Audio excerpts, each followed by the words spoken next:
Prepare yourself. It's time for another awful, spooky wrestling moment. Watch if you dare.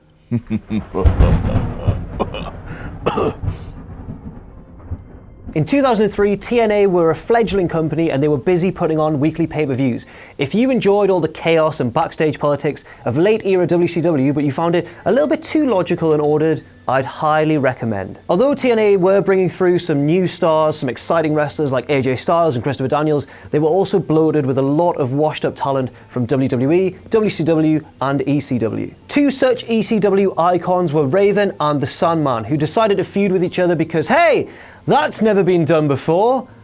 I sounded like Blomp here there. In both kayfabe and real life, Raven invented the Clockwork Orange House of Fun match, but he refused to disclose many of the rules of the match, saying that were he to delve into detail, it wouldn't do it justice. He couldn't describe how violent this match was going to be and how terrifying it was going to be in his own words. The match rolled round and it became very, very quickly apparent that Raven was lying. He could easily have described the match. I'll do it now. There was a chain hanging around part of the ring with various bits of weaponry strung from it. You had like steel chairs and stuff. You had a few unusual ones as well. In the immortal words of Don West, he said, "Look, nunchucks, is that a gate? There's a gate there. Shears."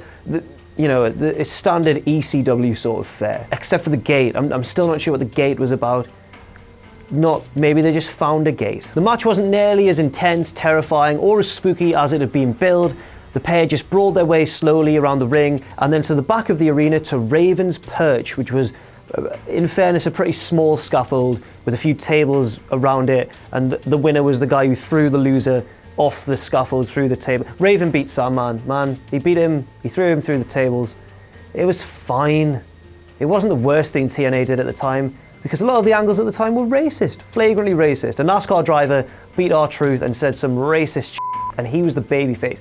I could get sidetracked talking about early TNA all day. Basically, the Clockwork Orange House of Fun match, spooky, terrifying, spooky. Actually, no, wait. I forgot to mention the single most terrifying part of the match. For no reason, Kevin Sullivan was the special guest referee, and instead of wearing a referee's shirt, he just stood there topless, and he had black stripes painted on his body. Yeah. That's all for now. Check back tomorrow for another awful, spooky, awful wrestling moment.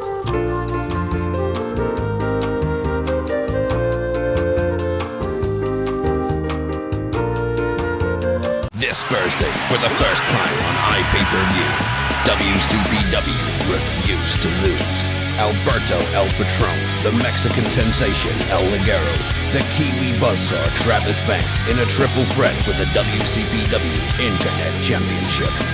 Mr. Brexit Doug Williams takes on the grandson of a plumber, Cody Rhodes, answering Nixon Mule's open challenge for the WCPW Women's Championship, Kimberly. The Iron Man, Joe Coffey, takes on Minoru Suzuki. Rampage versus Adam Blumpier in a street fight.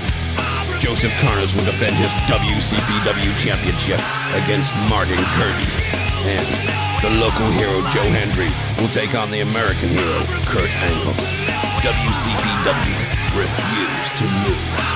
Thursday, 7:30, 2:30 Eastern, only on iPay-Per-View.